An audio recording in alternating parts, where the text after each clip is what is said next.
this is Steve Shank. With the economy, and particularly with food, we are in the eye of a perfect storm. Just recently, as the result of one of the largest earthquakes in recorded history, and the ensuing tidal wave, the entire economy and industry of a country, Japan, have been virtually destroyed. But the Japanese tragedy is just the latest shock pointing to the importance of food. The perfect storm that I'm referring to is circling the issue of food and food availability here in America. If you track oil and food prices over the last 5 years, you'll find that the graph is identical. And right now our gas prices are helping to drive food costs to record heights. If you have any understanding of the ethanol subsidies and the insanity of literally putting our food in our fuel tanks, ethanol has just reached its 30-month high and is driving fuel and food costs even higher than previous all-time highs.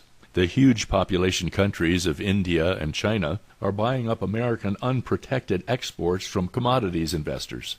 That's our food they're shipping out of here. The U.S. dollar is following its predicted path of falling, and as a result, it's inflating food prices again astronomically. And oddly enough, our food is being sold to deal with unfavorable international trade deficits of America. You have to understand, we are experiencing the greatest explosion in food shortages and food prices America has ever seen. Today, I'm sounding the alarm about this disastrous food-based economic crash. As food prices continue to rise, thousands and thousands of American families are unable to afford food.